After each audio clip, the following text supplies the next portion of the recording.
Hi, welcome to new டிசிங். So எல்லாருக்கும் என்னுடைய மாலை இனிய வணக்கம். இந்த வீடியோ எதுக்காக அப்படின்னு பார்த்தோம்னா, ஒரு மிகப்பெரிய தலைவரை பற்றி ஒரு குட்டி கதையை தான் பார்க்க போகிறோம். சரி, வாங்க போகலாம். ஓகே, இதில் யார் அப்படின்னா, இவருக்கு நிறைய பேர் இருக்குது. ஸோ அவரை எப்படியெல்லாம் சொல்லலாம் அப்படின்னு பார்த்தோம்னா, விவேகானந்தரோட தூதராக, நேதாஜியின் தளபதியாக, முருக பக்தராக, தமிழ் பாடும் சித்தராக, சத்திய சீலராக, ஆன்மீக புத்திராக, புலமையில் கபிலர், கொடையில் கர்ணன், வலிமையில் கரிகாலன், அதே மாதிரி பக்தியில் பரமாம்சர், தென்பாண்டி சீமையோட முடிசூடா மன்னர். ஸோ இவர் தான் யார் அப்படின்றத பற்றி தான் பார்க்க போகிறோம். ஸோ இத்தனைக்கும் ஒரே வரியில் ஆன்சர். அவர் யாருன்னு சொல்லி கமெண்ட் பண்ணிவிடுங்க. வாங்க வீடியோக்குள்ளே போகலாம். ஓகே, ஸோ முத்துராமலிங்க தேவர், தென்னாட்டு சிங்கம் சொல்லுவோம் இல்லையா? ஸோ அவரை பற்றி தான் நம்ம இந்த வீடியோவில் பார்க்க போகிறோம். நம்மளோட தமிழ் புக்கில் மொத்தம் 3 எடிஷன் இருக்கும். ஆக்சுவலாக ஓல்டு எடிஷன் சொல்லுவோம் இல்லையா? 2017 முன்னாடி இருக்கிற பழைய சமைச்சர் புத்தகத்தில் ஒரு பாடம் இருக்கும். அதே மாதிரி 2019 புது புக்கில் ஒரு எடிஷனை கொண்டு அதை அப்படியே அப்டேட் பண்ணி சேஞ்ச் பண்ணிட்டாங்க. 2019 கொண்டு மீண்டும் சேஞ்ச் பண்ணிட்டாங்க. இப்போ அந்த எடிஷன் கிடைக்காது. ஆனால் அதோட நான் படிச்சிருக்கேன் அந்த எடிஷனை. சரி, அதே மாதிரி இப்போ 2019, 20, 21 இதில் ஒரு எடிஷன் இருக்கும். ஸோ அதாவது 2019 எக்ஸ்ட்ரா சில டேட்டா சேர்த்து கொடுத்துருப்பாங்க. இதுதான் விஷயம். ஓகேங்களா? ஸோ இது மூணுத்தையும் கம்பேர் பண்ணி நான் படித்ததை வச்சு ஒரு சின்ன ஸ்டோரியை தான் இதை நம்ம கொண்டு போகலாம். ஓகே, இப்போ ஸ்டோரி நடத்தினால எப்போவுமே ஹீரோ இன்ட்ரோ பண்ணுவோம் இல்லையா? ஸோ அந்த மாதிரி ஹீரோ இன்ட்ரோடக்ஷன் இதுதான். 1908. ஓகேங்களா? ஸோ இந்த இயர் கண்டிப்பாக ஞாபகம் வச்சுக்கணும்னா தெரிஞ்சு வச்சுக்கலாம், ஒன்றும் தப்பு இல்லை. 1908 அக்டோபர் 30. இந்த டேட்டு கண்டிப்பாக எல்லாருக்குமே தெரியும். அதுவும் நம்ம தெற்கு சைடு போனோம்னா இந்த டேட் ஒரு திருவிழா மாதிரி. ஓகேங்களா? 1930 அக்டோபர் 30ன்றது ஒரு திருவிழா மாதிரி. ஓகே, 1908 அக்டோபர் 30 தலைவர் பிறந்துட்டாரு. ஸோ ஒரு இளமையிலே என்னென்னா, அதாவது குழந்தையிலே அவரோட அம்மா இறந்துடுறாங்க. ஸோ அதனால் ஒரு இஸ்லாமிய பெண்மணி அவங்களுக்கு பாலூட்டி வளர்க்குறாங்க. ஸோ அவருக்கு எங்கே ஐ திங்க் இந்த உயர்ந்த குணம் எங்கேருந்து பிறந்திருக்குன்னா இளமையிலே, ஏன்னா சின்ன வயசுலே. ஓகேங்களா? ஸோ அங்கேருந்து வராது தலைவர். இப்போது எடுத்தோடனே நம்ம என்ன பண்ணுறோம், பாட்டி வீட்டில் தான் வளர்றாரு. பாட்டி வீட்டில் வளரும் போது அவருக்கு ஒரு டீச்சர் ஃபஸ்ட்டு பாடம் எடுக்கிறாங்க. அந்த டீச்சர் யார் அப்படின்றதுனா குறைவர வாசித்தான். அது பேர் மட்டும் தான் குறைவர வாசித்தான், மற்றபடி அவர் வேறு லெவலில் அந்த டீச்சரு. ஓகே, அவர் பாடம் எடுக்கிறாரு. இவர் பிறந்தது எங்கன்னா ராமநாதபுரம் மாவட்டம் பசும்பொன். அந்த ஊர் பேர் என்னன்னா பசும்பொன். அதனால தான் பசும்பொன் முத்துராமலிங்க தேவன் நம்ம சொல்லுவோம். இப்போது தலைவர் சின்ன வயசில் ஸ்கூலுக்கு அனுப்புகிறாங்க. ஸோ தலைவர் அன்றைக்கி எப்படி இருந்துப்பான்னு தெரியல. அவருக்குமே ஸ்கூலெல்லாம் ரொம்ப கஷ்டமாக தான் இருந்துக்குன்னு நினைக்கிறேன். ஃபஸ்ட்டு கமுதியில் ஒரு கிறிஸ்துவ பள்ளியில் சேர்க்குறாங்க. அதுக்கப்புறம் அப்டேட்டட் ஆகி பசுமலை உயர்நிலைப்பள்ளி மதுரையில் படிக்கிறாரு. அப்புறம் ராமநாதபுரத்தில் மீண்டுமே இன்னொரு ஐக்கிய கிறிஸ்துவ பள்ளியில் படிக்கிறாரு. அப்புறம் மீண்டும் அவரை தூக்கிட்டு ராமநாதபுரத்தில் சேர்த்துறாங்க, உயர்நிலைப்பள்ளியில் சேர்க்குறாங்க. 10ஆம் வகுப்பு படிக்கிறாரு. இதுக்குள்ளே 4 பள்ளி அவர் மாறிட்டார். ரொம்ப குறும்புதாருன்னு நினைக்கிறேன். ஸோ அப்புறம் என்ன பண்ணுறாங்கன்னா, பிளேக் நோய் அந்த சமயத்தில் பரவுறதுனால 10ஆம் வகுப்பில் அவரோட படிப்பு நின்றுது. ஆனால் இருங்க பாய், படிப்பு மட்டும்தான் நின்றுச்சே தவிர அறிவில் அவருக்கு இணையாக யாருமே இல்லை. அதாவது லாங்குவேஜ் கூடமே ஆங்கிலம் தமிழில் சொற்பொழிவாற்ற அளவுக்கு அவர் நாலேஜ் உடையவர். அந்த அளவுக்கு கற்றுக்கிட்டாரு. ஸோ அதே மாதிரி இது மட்டும்தானா, படிப்பு மட்டும்தானா? நம்ம ஒரு சைடு ரக்குட் பாயாகவும் மாறாரு. அது என்னன்னா குதிரை ஏற்றம், சிலம்பம், அதே மாதிரி துப்பாக்கி சுடுதல். ஸோ இதுவும் இன்னொரு பக்கம் பக்தியாக மாறாரு. ஜோதிடம், அதே மாதிரி சித்த மருத்துவம், ஜோதிடம், மருத்துவம். ஓகேங்களா? இதுலேயுமே வராது. கணிதம், இது எல்லாத்துலேயுமே சிறந்த ஒரு நிபுணராக வராது. ஓகே, இப்படி வளர்ந்துட்டு வராது. இதுதான் இவரோட இளமை காலம். இந்த மாதிரி இளமையிலே பல துறை நாலேஜ் அவருக்கு வருது. ஓகேங்களா? ஸோ இவர் ஒரு மினி யூனிவர்சிட்டியாக மாறிட்டார். ஸோ இப்போ என்ன பண்ணுறாருன்னா, ஒரு நாள் திடீர்னு சாயல்குட்டியில் விவேகானந்தர் சாலைன்னு ஒன்று ஆரம்பிச்சிருக்காங்க. அதோட 1 இயர் கம்ப்ளீட் ஆகி திறப்பு விழா, அதாவது 1 இயர் கம்ப்ளீட் ஆகி 1ஆம் ஆண்டு விழா கொண்டாடிட்டு இருக்காங்க. அப்போ விவேகானந்தரை பற்றி பேசணும். ஸோ அந்த பேச்சாளர் வரலை. அப்போ நம்ம தலைவர் அங்கே இருக்காரு. அவர் என்ன பண்ணுறோன்னா, திடீர்னு விழாக்குழுவெல்லாம் சேர்த்து, நீ தான் பல்துறை அறிவு பெற்றவராச்சு, நீ எது பேசுப்பா அப்படின்னு சொல்லி தலைவரை சொல்கிறாங்க. ஸோ ஓகே, நான் பேசுகிறேன். நிறைய பேர் கேட்டுருந்தாரு, அதை ஏறி பேசுகிறார். ஆனால் ஜஸ்ட்டு அதுக்கு ப்ரிப்பேர் ஆகிட்டு வந்தவங்களே ஒரு 10 நிமிஷம் தான் பேசியிருக்குவாங்க. ஆனால் தலைவர் 3 மணி நேரம் விவேகானந்தரை பற்றி அடித்து தள்ளுறது. பயங்கரமான சொற்பொழிவு. இந்த சொற்பொழிவை கீழே இதுக்கு ஒருத்தர் வெயிட் பண்ணி பார்த்துட்டு இருக்காரு. அவர் தான் யாருன்னா, அந்த விழாவுக்கு மேபி அவரும் விருதுநகர் இல்லையா, விருதுநகரை சார்ந்தவர். யாருன்னு தெரிஞ்சவர் சொன்னோன்னே காமராஜர். அவர் இந்த பேச்சை பார்த்துட்டு வாயடிச்சு போய் உட்காந்துருக்காரு. அப்புறம் முத்துராமலிங்க தேவரை பார்த்துட்டு, இது மாதிரி யாரையும் பேசி நான் கேட்டதில்லை, உங்களோட பேச்சு விடுதலை போருக்கு ரொம்ப உதவும், வீரமிக்க பேச்சு, இது விடுதலை போருக்கு ரொம்ப உதவுன்னு காமராஜர் பாராட்டுறாரு. இது எங்கே இருக்குன்னா, இது புது புக்கில் இல்லை, இது பழைய புக்கில் தான் இருக்கும். காமராஜர் மட்டுமா, வேறு யாரெல்லாம் இவரை பாராட்டுவார்னா, பெரியார் என்ன சொல்கிறாருன்னா, இவரோட பேச்சு, வீரமான பேச்சை கேட்டு பல தியாகிகளும் இவரோட விவேகமான பேச்சு கேட்டு பல வீரர்களும் உருவாவாங்க அப்படின்னு சொல்றாரு. இவர் வந்து மனசுல பட்டதை வெளிப்படையா சொல்றாரு. சுத்த தியாகி, இதுதான் மெயின் வந்து சுத்த தியாகி. முத்துராமலிங்க தேவர் சுத்த தியாகின்னு சொன்னது பெரியார். இவர் ஒரு கூட்டு சொல்றாரு. அதே மாதிரி நம்மளோட காமராஜர் சொன்னல, காமராஜர் வந்து இவருடைய வீரமிக்க பேச்சு விடுதலை போருக்கு உதவும். 2. அடுத்து வந்து அண்ணா இருக்காரு இல்லையா, அண்ணாவும் இவரை பாராட்டாரு. அதாவது இவர் தென்னாட்டு சிங்கன் இவரை சொல்றோம் இல்லையா, அது வரையும் அண்ணா வந்து அவரை பார்த்ததில்ல. ஸோ எல்லாரும் இவரை தென்னாட்டு சிங்கன் சொல்றாங்க. அப்போ இவர் நேரில் பார்க்குறது இவரை தென்னாட்டு சிங்கன் சொல்றது சால பொருந்தும். ஒரு சிங்கம் எப்படி கர்ஜிக்குமோ அது மாதிரி இவரோட பேச்சு வந்து எப்படி இருக்கு, இவரோட முழக்கம் இருக்கு அப்படின்னு சொல்றாரு. அப்போ முத்துராமலிங்க தேவரை தென்னாட்டு சிங்கம் என்பது சால பொருந்தும், இவருடைய பேச்சு சிங்கம் முழங்கும் போல உள்ளது, சிங்கத்தோட முழக்கம் போல உள்ளதுன்னு சொன்னதுன்னா அண்ணா. அதுக்கப்புறம் நம்ம ராஜாஜி இருக்காரு இல்லையா, அவருமே இவரை பாராட்டார். என்ன பண்ணுறாருன்னா, இவர் வந்து உதடுகளிலிருந்து பேசுபவர் இல்லை, உள்ளத்திலிருந்து பேசுபவர், உண்மையை எனப்பட்டதை வந்து எதையும் மறைக்காம பேசுவார் அப்படின்னு சொல்லி ராஜாஜி பாராட்டுறாரு. அதுக்கப்புறம் வந்து இந்த ஆங்கில இதழ்கள்லாம் இருக்கு இல்லையா, வட இந்திய இதழ்கள் இருக்கு இல்லையா, இவர் நாடாளுமன்றத்தில் பேசுகிற பேச்சு வந்து அந்த காலத்தில் வில்லபாய் பட்டேலும் விட்டல்பாயும் வல்லபாய் பட்டேலும் பேசுகிற மாதிரி இருக்கு, அந்த அளவுக்கு அற்புதமாக இருக்குன்னு சொல்லி அந்த இதழ்களும் பாராட்டுது. ஸோ இவரை பாராட்டுற ஆட்களே இல்லை. சரி, இதுக்கு ஏதாவது ஒரு எடுத்துக்காட்டு சொல்லலாம் அப்படின்னு கேட்டிங்கன்னா நான் என்ன சொல்கிறேன்னா, படித்தது வச்சு ஒன்று சொல்கிறேன். இது அந்த பழைய எடிஷனில் தான் இருக்குது இந்த டேட்டா. இவர் வந்து காசி இந்து பல்கலைக்கழகம் இருக்கு இல்லையா, நம்ம தெரியும் பனாரஸ் இந்து பல்கலைக்கழகம் சொல்லுவோம்ல, 1893 அன்னி பெசன்ட் அம்மையார் அந்த 97 அந்த சமயத்தில் உருவாகி இருப்பாங்க. அது வந்து அந்த காலேஜில் நம்மால் போகிறார், போயிட்டு சீஃப் கெஸ்ட்டாக போயிட்டு ஒரு இதை கூப்பிட்றாங்க சொற்பொழிவுக்கு. இவர் போய் பேசுகிறாரு. பேசும்போது எதில் பேசுகிறேன்னா ஆங்கிலத்தில் பேசுகிறாரு. நான் தான் சொன்னல, இவர் தமிழ்லையும் பேசுவார், ஆங்கிலத்திலையும் சொற்பொழி ஆற்றலும் திறமையானவொன்னே ஆங்கிலத்தில் பேசுகிறாரு. அங்கே இருக்கிற டீச்சர்ஸ் ஸ்டாஃப்ஸ் எல்லாமே என்ன பண்ணுறாங்கன்னா, அப்படியே மகுடி ஊதனா எப்படி பாம்பு வந்து அது தலையாட்டம், அந்த மாதிரி அது மயங்கி கிடைக்கிறாங்க. அப்போ அந்த கூட்டத்துக்கு தலைமை தாங்கிய தலைவர் யார் அப்படின்னு பார்த்தோம்னா சிபி ராமசாமி. ஓகேங்களா, அவர் என்ன சொல்கிறார் இந்த பேச்சு கேட்டு, ஆங்கிலம் வந்து உலகை ஆளுகிறது. ஏன்னா ஆங்கிலேயர் தானே நம்மளை ஆண்டுட்டு இருக்காங்க, ஆங்கிலேயர் உலகை ஆளுகிறது. ஆனால் முத்துராமலிங்க தேவர் 3 மணி நேரம் ஆங்கிலேயத்தை ஆண்டு விட்டார் அப்படின்னு சொல்லி பயங்கரமான பாராட்டு கொடுக்குறாரு.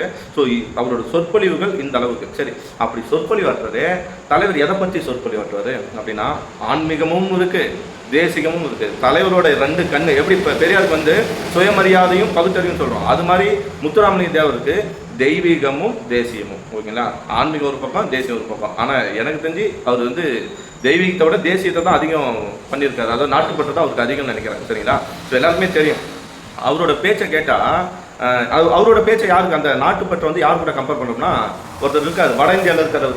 அவர் வந்து என்னென்னா, அவரோட பேச்சை கேட்டால் வாய்ப்புட்டு சட்டமே போட்டாங்க அவருக்கு. அதாவது சுயராஜ்யம் என்னுடைய பிறப்புரிமை, அதை அடைந்தே தீருவேன் அப்படின்னு முழக்கமிட்டு மக்களை வந்து புரட்சியில் இழுத்தவர். ஸோ திலகர் தான், பாலகங்காதர திலகர் தான். அவர் எப்படி வட இந்தியாலோ அந்த மாதிரி ஒரு படத்தில் கூட ஒரு சசிகுமார், நீங்கள் எப்படி அங்கே பெரிய அளவிலோ அந்த மாதிரி இங்கே நாங்கள் அப்படின்னுவோம் இல்லையா, அது மாதிரி அங்கே திலகர்னா இங்கே முத்துராமலிங்க தேவர். ஸோ இவருக்குமே வாய்ப்புட்டு சட்டம் போட்டுட்டாங்க. ஏன்னா இவரோட பேச்செல்லாம் எல்லாருமே மக்கள் எல்லாமே கொதிந்து எழுதுறாங்க அப்படின்னு சொல்லிட்டு இவரை சும்மா விட்டாங்க இதாக இருக்காது, இவர் பேச்சை கட் பண்ணணும்னு சொல்லி மேடையில் பேசுறதுக்கு தடை பண்ணிட்டாங்க. ஸோ இதுதான் முத்துராமலிங்க தேவரோட பேச்சு ஆற்றல், பேச்சாற்றல். இன்னொரு விஷயத்துக்காக போராடினாரு, அது என்னன்னா குற்ற பரம்பரை சட்டம் அப்படின்னு சொல்லிட்டு. ஒரு பர்டிகுலர் பிளேஸ்ல இருக்கிறவங்கள என்ன பண்ணிட்டாங்க அப்படின்னு பார்த்தோம்னா, அதாவது போராட்டத்தை சுதந்திர போராட்டத்துக்கு ஈடுபடுவாங்க அப்படின்னு சொல்லி இவங்களை வந்து என்னன்னா, இவங்க பேசினாலே தடை இல்லை, இவங்களை வந்து முடக்கி வைக்கணும் அப்படின்னு சொல்லிட்டு குற்ற பரம்பரை சட்டம்னு சொல்லிட்டு ஆங்கிலேயர் வந்து ஏற்றாங்க 1914. இது புது எடிஷன் இருக்காது, பழைய எடிஷன்ல தான் இருக்கும், 1914. ஸோ நம்ம முத்துராமலிங்க தேவர் வந்து இதை எதிர்த்து அதிகமாக போராட்டம் நடத்திருப்பாரு, நிறைய மாநாடு கூட நடத்திருப்பாரு. அது மாதிரி ஒரு மாநாடு வந்து எங்கன்னா கமுதியில் 1934 மே 12, 13 இந்த டேட்டில் வந்து நடத்திருப்பாரு. இந்த டேட்டா வந்து புதுப்புக்கில் இருக்கும். ஸோ கடைசியாக வந்து 1948 இவரோட பெரும் முயற்சியால் இந்த குற்றப்பரம்பரை சட்டம் வந்து நீக்கப்பட்டிருக்கும் 1948. ஸோ இதே மாதிரி இவர் வந்து நிறைய விஷயத்துக்காக போராட்டி இருக்காரு. இன்னொன்று வந்து என்ன அப்படின்றதுனா, கோவில் நுழைவு போராட்டம் 1939 ஜூலை 8 நினைக்கிறேன். ஓகேங்களா, ஸோ புதுப்புக்கில் இருக்கும் டேட்டா. அந்த டேட்டில் என்ன பண்ணோன்னா, மதுரை வைத்தியநாதர் அப்படின்னு சொல்லிட்டு ஆலயம், அவர் தான் மதுரை மீனாட்சி அம்மன் கோயிலாம் இருக்குல்ல மதுரையில்.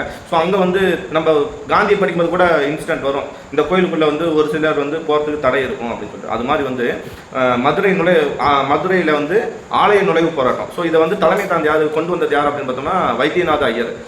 அவருக்கு துணை புரிஞ்சது யாருன்னா முத்துராமலிங்க தேவர் தான். ஸோ அப்போ அந்த போராட்டம் நடந்துட்டு இருக்கு, போராட்டம் சக்ஸஸ் ஆகும் போது எந்த பிரிவினர் வந்து உள்ளே விடக்கூடாதுன்னு சொன்னாலும் அந்த பிரிவினர் உள்ளே கொண்டு வந்துட்டாருங்க, தலைவரும் கொண்டு வந்துட்டாரு. அப்படி உள்ளே போகும்போது வந்து அர்ச்சகர்கள் என்ன பண்ணுறாங்கன்னா, நாங்கள் வந்து பூஜை பண்ண மாட்டோம் அப்படின்னு சொல்லி, ஏன்னா இந்த பிரிவினர் உள்ளே வரக்கூடாது அப்படின்னு அவங்க தானே பண்ணாங்க. ஸோ அதனால் வந்து அர்ச்சகர்கள் வந்து நாங்கள் பண்ண மாட்டோம்னு சொன்னாங்க. உடனே தலைவர் என்ன பண்ணுறாருன்னா, வேற பிளேஸ்லேருந்து ஐ திங்க் திருவாரூர்னு நினைக்கிறேன். ஸோ அங்கிருந்து வந்து என்ன பண்ணுறாருன்னா, அர்ச்சகர்களை கூட்டு வந்து வந்து அந்த அந்த போராட்டத்தை வந்து நிறைவு பண்ணி கொடுக்குறாரு. ஸோ எல்லா மக்களுக்காகவும் போராடியவர் தான் அவர். ஸோ எடுத்துக்கிட்டால் சொன்னோம்னா அவருக்கு வந்து ஸோ இப்போ விவசாயிகளுக்கு ஓகேங்களா குற்றப்பரம்பரை இருந்துச்சா, இப்போ அடுத்து அப்படியே விவசாயிகள் வந்துட்டாங்க. விவசாயிக்கு தலைவர் என்னென்ன பண்ணார் அப்படின்னு பார்த்தோம்னா, ஃபர்ஸ்ட் வந்து தனக்கு வந்து 31 கிராமத்தில் வந்து புதுப்புக்கில் 31 அப்டேட் தான் இருக்கும். 31 கிராமத்தில் வந்து சொத்துக்கள் இருக்கும். அந்த சொத்துக்களை என்ன பண்ணியிருப்பான்னா 17 பங்காக போட்டு 17 பங்காக போட்டு 16 பங்கு எல்லாருக்கும் கொடுத்துருவார். விளைநிலம் இல்லாத எல்லாருக்குமே கொடுத்துருவாரு. அதாவது குத்தகை விட மாட்டார், ஃப்ரீயாகவே கொடுத்துருவாரு. நீங்களே வச்சுங்க, நீங்களே விவசாயம் பண்ணி பழச்சுங்க அப்படின்னு சொல்லி கொடுத்துருவாரு. ஒரு பங்கு மட்டும் வச்சுப்பார், தனக்குன்னு வச்சுப்பார். ஓகே, ஸோ அந்த அளவுக்கு தானம் பண்ணவர். அதனால தான் அவரை நான் ஃபஸ்ட்டே சொல்லிட்டேன், கொடையில் கர்ணனாக. ஓகேங்களா, கொடையில் கர்ணனாக. சரி, அடுத்தது என்னாச்சு அப்படின்னு பார்த்தோம்னா, விவசாயிகளுக்கு விளைபொருள் வந்துடுச்சு. ஆனால் அந்த விளைபொருள் வந்து சரியான விலை கொடுத்து யாரும் வாங்கலை. அதனால என்ன பண்ணாருன்னா, இவரே ஒரு பண்டக சாலை, ஒரு இப்போ நம்ம எப்படி சொல்கிறோம் மால் காம்ப்ளெக்ஸ் அந்த மாதிரி சொல்கிறோம் இல்லையா, அந்த மாதிரி அன்றைக்கி ஒரு பண்டக சாலையை உருவாக்குறாரு கமுதியில். அது வந்து பாரத மாதா கூட்டுறவு சங்கம், பாரத மாதா கூட்டுறவு பண்டக சாலை அப்படின்னு சொல்லி ஒன்று வைக்கிறாரு. காஞ்சிபாளையத்தில் வந்து விவசாயிகளுக்காக மாநாடு நடத்துறாரு. ஸோ இது மட்டும் இல்லாமல் 1939 இந்த சமயத்தில் வந்து மதுரையில் வந்து ஒரு 23 தொழிற்சாலை இருக்கு இல்லையா. ஸோ அந்த 23 தொழிற்சாலைகளோட தலைவராக இவர் தான் இருக்கிறார். தொழிற்சங்களோட தலைவராக இருக்கிறார் 1939. அந்த சமயத்தில் மதுரை நூற்பாளையம் அங்கே வந்து விவசாய தொழிலாளர் வந்து போராட்டம் செய்கிறாங்க. அதுக்கு வந்து யார் தலைமை தர அப்படின்னு பார்த்தோம்னா பா ஜீவானந்தம் வந்து போராடுவார். அந்த போராட்டத்தை கொண்டு வரும். பா ஜீவானந்தம் நம்ம ஆல்ரெடி பார்த்துருப்போம். பட்டுக்கோட்டை கல்யாண சுந்தரத்தை வந்து நீ மீண்டும் பிறந்த பாரதியடா அப்படின்னு சொல்லிப்பாரு அவர் தான். ஸோ அவரு கூட சேர்ந்து இவருமே துணை நின்று அந்த போராட்டத்தை வந்து வெற்றி பெற வைப்பார். ஓகேங்களா, எப்படி நம்ம வஉசியும் சுப்பிரமணிய சிவா 2 பேருமே வந்து 1908 வந்து கோரல் நூற்பாலை அப்படின்னு சொல்லிட்டு தூத்துக்குடியில் போராடுவாங்களோ, அது மாதிரி பா ஜீவானந்தத்துடன் இணைந்து 1939 இந்த வெற்றியை காண்பார். இது மாதிரி தொழிலாளர்களுக்கு பண்ணது. ஓகேங்களா, ஸோ இப்போ அடுத்ததான் தலைவர் எங்கன்னா அரசியல் கலை. ஓகேங்களா, தலைவர்கிட்ட எல்லாமே இருக்குது. என்ன வேணும் உனக்கு, நாட்டுப்பற்று வேணுமா, நாட்டுப்பற்று உண்டு. தெய்வீகம் வேணுமா, தெய்வீகம், ஆன்மீகமும் உண்டு. அது மாதிரி வந்து அரசியல் வேணுமா, அரசியலும் உண்டு. ஸோ அரசியல் வந்துட்டார் தலைவர். அரசியல் என்ன அப்படின்னு பார்த்தோம்னா, ஸோ இங்கே ஒரு ஃப்ளாஷ்பேக் 1937 நம்ம காமராஜர் இருக்கார் இல்லையா, அவர் வந்து விருதுநகரில் வந்து போட்டியிடணும். அவர் விருதுநகரில் சட்டமன்ற தொகுதியில் போட்டியிடுறதுக்காக நிற்க போகிறாரு. ஆனால் அப்போ வந்து ஒரு ரூல், என்ன ரூல்னா அப்படின்னா, போட்டியிடுறதுக்கான தகுதிகள் போகும் இல்லையா, அதில் வந்து இவர் நகராட்சிக்கு வந்து வரி கட்டணும். ஆனால் வந்து காமராஜர்கிட்ட அப்போது அந்த இடத்துல பணம் இல்லை. ஸோ நம்மளால் என்ன பண்ணுறாரு, நம்ம தலைவர் என்ன பண்ணுறாரு அப்படின்னா, ஒரு ஆட்டுக்குட்டி ஒன்று வாங்குறாரு. அந்த ஆட்டுக்குட்டியை வாங்கினா அந்த ஆட்டுக்குட்டியிலேருந்து வரி கிடைக்கும். ஸோ ஒரு ஆட்டுக்குட்டியை வாங்கி அந்த ஆட்டுக்குட்டி யாருக்குன்னா காமராஜர் ஐயா பேரில் வாங்கி அந்த வரியை வந்து கொடுத்து உதவுறாரு. ஸோ காமராஜர் அந்த போட்டியில் நின்று அரசியலில் நிற்கிறதுக்கு நம்ம முத்துராமலிங்க தேவர் உதவுறாரு. ஓகேங்களா, ஸோ நெக்ஸ்ட்டு இவரோட பிளேஸில் இவர் நிற்கிறார் 1937. ஓகேங்களா, காங்கிரஸ் அப்போ தானே வந்து 1935 சட்டம் என்ன சொல்லுன்னா, இந்தியா சட்டம் உங்களுக்கு வந்து மாநிலத்தில் தன்னாட்சி அப்படின்னு ஒரு அறிவிப்பை கொடுக்கும் இல்லையா. ஸோ அதுக்கு முன்னாடி 1920 வந்து மாநிலத்தில் இரட்டை ஆட்சி இருக்கும். அதனால நீதி கட்சி தவிர வேறு எங்கேயுமே யாரும் நிற்க மாட்டாங்க. சென்னையில் மட்டும்தான் தேர்தலே நடக்கும். ஓகேங்களா, ஸோ 1935 இந்த ரூல் போயிடும், தன்னாட்சி கொண்டு வருவாங்க. அதனால காங்கிரஸ் அப்போ தான் நிற்கும். ஸோ நம்ம முத்துராமலிங்க தேவர் ஐயாவும் 1937 நிற்கிறாரு. 1937 ஜெயிச்சிடுவார். 1939 வந்து என்ன ஆகிடும்னா, உங்களுக்கு தெரியும் 2ஆம் உலக போர் இல்லையா. ஸோ அதில் வந்து 1945 வரையும் தேர்தலே இருக்காது. 1946 தேர்தலுக்கும் ஜெயிச்சிடுவார். 1937 46 அடுத்து மீண்டும் 1952 தேர்தல் நடக்கும், 1957 நடக்கும், 1962 நடக்கும். ஸோ இந்த 5 முறையும் ஆர்டிகெல்லாம் கிடையாது. அந்த 3 டைம் 4 டைம் தொடர்ந்து 5 டைம் ஏன்னா 6ஆவது டைம் இருந்தாலும் ஜெயிச்சிருப்பாரு. ஆனால் 1963 ஐயா அவர்கள் இறந்துடுறாங்க. ஸோ 1962 வரையும் அவர் உயிரோடு இருந்த வரையும் நடந்த தேர்தல் எல்லாத்துலேயுமே வெற்றி பெறாரு. அதுமாதிரி அந்த எலெக்ஷன் டைமில் போயிட்டு இது பிரச்சாரம் செய்யல, அது எதுக்குமே போக கிடையாது. அதுவும் 1962 உடல்நல குறைவாக இருந்தார், அந்த பக்கமே போல, ஆனாலும் இருந்தாலும் ஜெயிச்சார். ஸோ அந்த மாதிரி இவர் ஒரு மென்ஷன் பண்ணாங்க, தொண்டு பிரச்சாரம் செய்வதற்காக தொகுதிக்கு போனவர் இல்லை, தொண்டு செய்வதற்காகவே போனவர் இவர். ஸோ அப்படியாப்பட்ட அளவு அரசியல் வந்து ரொம்ப ஸ்ட்ராங்கான ஒரு பர்சன். நாடாளுமன்ற தேர்தலாகட்டும், சட்டமன்ற தேர்தலாகட்டும். ஸோ இதனால தான் நம்மளோட சட்டமன்ற இதில் வந்து அவரோட உருவப்படம் வந்து வச்சுருப்பாங்க. ஓகேங்களா, ஸோ முத்துராமலிங்க தேவர் அந்தளவுக்கு அரசியலில் சிறப்பானவர். நெக்ஸ்ட்டு ஓகே, இவர் வந்து இந்த அளவுக்கு நாட்டுப்பற்றும் உடையவர் இல்லையா. ஸோ இவர் வந்து சிறைச்சாலைக்கு அஞ்சவே இல்லை. எப்படி சிறை பறவைன்னு சொல்லிட்டு பெரியார் சொல்கிறோம். ஓகேங்களா, 15 வருஷத்தில் 23 டைம் சிறை போயிட்டு வந்துட்டு பெரியார். அதே மாதிரி இவரையும் மேபி இந்தியாவில் இருக்கிற எல்லா ஃபேமஸான சிறையிலையும் போயிட்டு வந்திருக்காரு தலைவர். அதாவது வந்து அலிப்பூர், அமராவதி, வேலூர், ஓகேங்களா. அப்புறம் வந்து மத்திய பிரதேசத்தில் இருக்கிற தாமோ சிறைச்சாலை, அது மாதிரி இன்னும் சில சிறைச்சாலைகள்லாம் அவரை இது பண்ணுவாங்க. ஏன்னா இவரோட பேச்சு, அதனால தான் வாய்ப்பு சட்டமே போட்டாங்க, ஓகேங்களா. ஸோ அதே மாதிரி 2ஆம் உலகப் போர் வரும்போது எங்கே இருப்பார் அப்படின்னு பார்த்தோம்னா மத்திய பிரதேசத்தில் இருக்கிற தாமோ சிறைச்சாலை இருக்குது, அங்கே இருந்திருக்கிறார் தலைவர். அதே மாதிரி இவரோட மொத்த வாழ்நாள் பார்த்தோம்னா இப்போ ஈஸியாக கணக்கு சொல்லலாம். எப்படின்னா இவர் பிறந்ததும் இறந்ததும் ஒரே டேட்டு தான், அக்டோபர் 30. நம்ம சொன்னோம்லையே ஒரே டேட்டு. அதனால் வந்து வாழ்க்கை வந்து கரெக்டாக அந்த இயரை வந்து கம்ப்ளீட் பண்ணியிருக்காரு. 1908 பிறகு 1963 இறந்துருக்காரு. ஸோ கிட்டத்தட்ட 55 வருஷம். 55 × 365 போட்டோம்னா 20,075 நாள், ஒரு நாள் கூட குறையல. ஸோ 20,075 நாளில் 1/5 பகுதி, அதாவது 4000 நாட்கள், ஏறத்தாழ 4000 நாட்கள் எங்கன்னா சிறைச்சாலையிலே கழிச்சிருக்காரு. ஸோ அந்த அளவுக்கு நாட்டுப்பற்று உடையவர், நாட்டுக்காக அந்த அளவுக்கு உழைச்சிருக்காரு. ஓகே, நாட்டுக்காக உழைச்சிருந்தா இன்னொரு ஞாபகம் வருது. இவர் வந்து என்ன சொல்றோம், தென்னாட்டு சிங்கன்னு சொல்றோம் இல்லையா, அதே மாதிரி வடநாட்டு சிங்கன்னு ஒருத்தர் இருக்காரு. இவருக்கே தலைவர், இவர் நம்ம தலைவர்னா இவருக்கான தலைவர் யார் அப்படின்னு பார்த்தோம்னா நேதாஜி. அவர் தான் இந்திய தேசிய ராணுவத்தை ஆரம்பிக்கிறார் இல்லையா. ஸோ அந்த இடத்துல அவர் அப்போ வந்து மிக பிரபலமாக காந்திக்கு ஆப்போசிட்டாகவே ஒரு தலைவர். ஆனால் அப்படி இல்லை, ஆனால் அப்படி உருவான காலம் அது.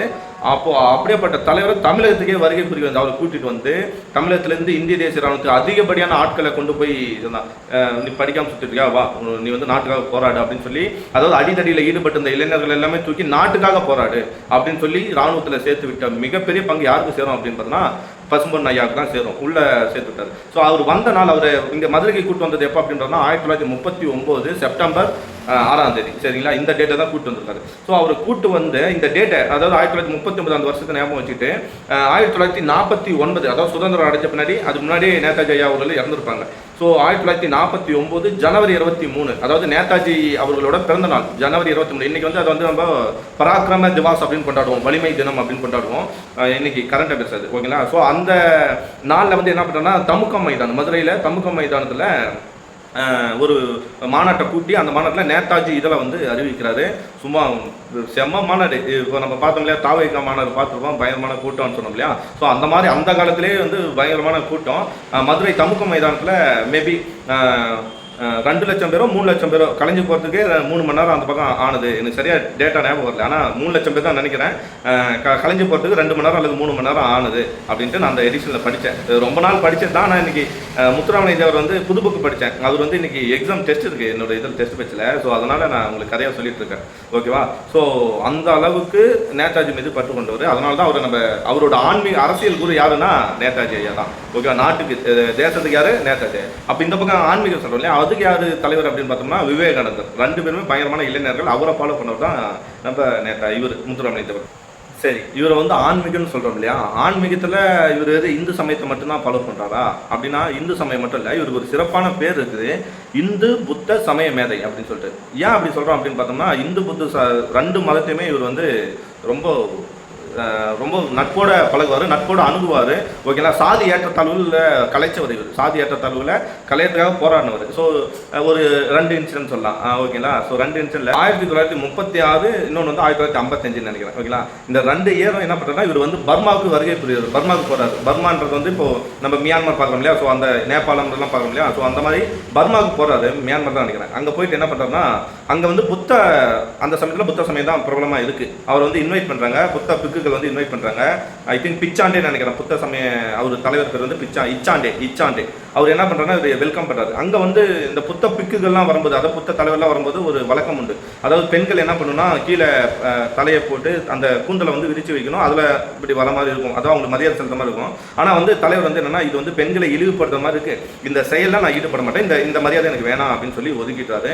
ஆக்சுவலாக பெண்களுக்கு அந்த அளவுக்கு ரெஸ்பான்ஸ் அப்போலேருந்தே கொடுக்குறவர் அப்படின்றது தான் இந்த எக்ஸாம்பிள். இது ஒன்று. ஸோ இன்னொரு எக்ஸாம்பிள் வந்து இன்னொரு விஷயம் என்ன அப்படின்னு பார்த்தோம்னா இதே மாதிரி தான் அந்த இச்சாண்டே முன்னாடி வந்து ஒரு சொற்பொழி வாட்டுறாரு. அப்போ தான் என்ன நினைக்கிறேன்னா இவர் வந்து முருக பக்தர். ஆக்சுவலாக இவர் வந்து ஒரு இந்து சமயத்தை பற்றி மட்டும் தான் தெரிஞ்சிருக்கோம் அப்படின்னு நினச்சவங்க முன்னாடி, ஓகேவா, நான் இந்து புத்த சமய மேதை அப்படின்னு சொல்லி நிரூபிக்கிறாரு. அதாவது புத்தரை பற்றி புத்த பிக்குகளுக்கே தெரியாத அளவுக்கு ஸ்பீச் கொடுக்குறாரு. ஸ்பீச் கொடுத்துட்டு அப்புறம் தேசிய கொடி ஏற்ற சொன்னாங்க, அங்கே தேசிய கொடி ஏற்றுறாரு. அப்போது ஒரு ரொம்ப சூப்பரான வேர்ட் சொல்கிறாரு. என்ன அப்படின்னா ஸ்பீச்சில் ஒரு ஹைலைட்டான பாட்டு என்ன அப்படின்னு பார்த்தோம்னா தேசிய கொடியை ஏற்றும் போது ஒரு 2 லைன் சொல்கிறாரு. இன்று அடிமை இந்தியனாக கொடியேற்றுகின்றேன், நாளை தாயின் மணிக்கொடியை ஏந்தும் நாள் என்னாலோ அப்படின்னு சொல்லிட்டு கண்ணீர் விடவே அப்படியே கண்ணீர் வழியவே அந்த பேசுகிறாரு. அந்த ஸ்பீச் வந்து ரொம்ப ஹைலைட்டாக மாறுது, ஓகேங்களா. இந்த கண்ணீர் விடும்போது தான் இப்போ ஒரு லைன் ஞாபகம் வருது. நம்ம ஒருத்தர் சொல்றாரு, ஒருத்தர் பாரதியார் எல்லாம் தெரியும் இல்லையா? இன்னொரு தலைவர் அவர் என்ன சொல்றாருன்னா, சுதந்திர பயிரை தண்ணீர் விட்டா வளர்த்தோம், கண்ணீரால் காத்தோம் அப்படின்ற வாக்குக்கு ஏற்ற மாதிரி முத்துராமலிங்க தேவர் வந்து அந்த அளவுக்கு பாடுபட்டு சுதந்திரத்துக்காக போராடி இருக்காரு. ஓகேவா? ஸோ இதெல்லாமே வந்து முத்துராமலிங்க தேவரோட வாழ்க்கை வரலாறுகள். இதில் ஒரு சில டேட்டாக்கள் வந்து நான் மிஸ் ஆகிருக்கும்னு நினைக்கிறேன். ஏன்னா வந்து படிச்சு ரொம்ப நாள் ஆச்சு இல்லையா? ஸோ இருக்கும், மேபி எனக்கு தெரிஞ்சது எல்லாமே சொல்லிட்டேன். ஸோ இவ்வளோ சிறப்பு செஞ்ச முத்துராமலிங்க தேவர் ஐயாவை என்ன பண்ணலாம் அப்படின்னா, அவருக்கு என்ன சிறப்பெல்லாம் செஞ்சிருக்காங்க அப்படின்னு பார்த்தோம்னா, சென்னையில் வந்து ஒரு சாலைக்கு வந்து முத்துராமலிங்க தேவர் ஐயா சாலையை நிறுவியிருக்காங்க, பேரே வச்சிருக்காங்க. ப்ளஸ் வந்து பசும்போன், அதான் சொல்ல ராமநாதபுரத்தில் பசும்போனில் வந்து அவருக்கான ஒரு மணிமண்டபம் அமைச்சு அந்த அக்டோபர் 30 வந்து பசும்போன் விழா அப்படின்னு சொல்லி அரசு விழாவாக அதை கொண்டாடுறாங்க. அக்டோபர் 30, ஏன்னா இறந்ததும் அதே தான், பிறந்த நாளும் அதே தான். ஸோ அது வருஷம் கொண்டாடி வராங்க. மேபி அது வந்து தெற்கத்திய சைடு வந்து ஒரு மாபெரும் திருவிழா, எல்லா தெற்கு சைடு ஃபுல்லாகவே ஒரு மாபெரும் திருவிழாவாக அது நடைபெறும். டிவியில் எல்லாமே பார்ப்போம். ஓகேங்களா? ஸோ அதே மாதிரி 1995 அவருக்கு வந்து அஞ்சல் தலை வெளியிட்டிருக்காங்க. ஓகேங்களா? அஞ்சல் தலை மத்திய அரசு வந்து அவருக்கு அஞ்சல் தலை வெளியிட்டு சிறப்பிச்சிருக்காங்க. இவருக்கு என்னென்ன சிறப்பு பேர் இருக்குன்னா, வேதாந்த பாஸ்கர், பிரவண கேசரி, இந்து புத்த சமய மேதை, சன்மார்க்க சண்ட மாருதம், இது மாதிரி பல பேர்கள் வந்து இவருக்கு இருக்கு. ஸோ எனக்கு பிடிச்ச தலைவர்களில் இவரும் ஒருத்தர், ரொம்ப ஹைலைட்டானவர். ஓகேங்களா? ஸோ உங்களுக்கும் இவரை பிடிச்சிருந்தா கமெண்ட் பண்ணுங்கள். இந்த கிளாஸஸ், இந்த குட்டி ஸ்டோரி எப்படி இருந்துச்சுன்னு பாருங்கள். ஓகேவா? யார் தான் இந்த பையன், நம்மளால தான் அந்த பையன். ஓகேங்களா? ஸோ இதுதான் இந்த பாட்டோட, இந்த கதையோட கன்க்ளூஷன் நினைக்கிறேன். ஓகே, ஸோ இப்படியாப்பட்ட ஒரு தலைவரை படிக்கிறதோட நிறுத்தாதீங்க தயவுசெய்து. அவர் சொன்ன கொள்கைகளை ஃபாலோ பண்ணுங்கள், எல்லாரையும் சமமாக பேணுங்க, எல்லாருக்கும் முடிஞ்சதை பண்ணுங்கள், நாட்டுக்காக உழைங்க. Thank you bye Neo. பாய்.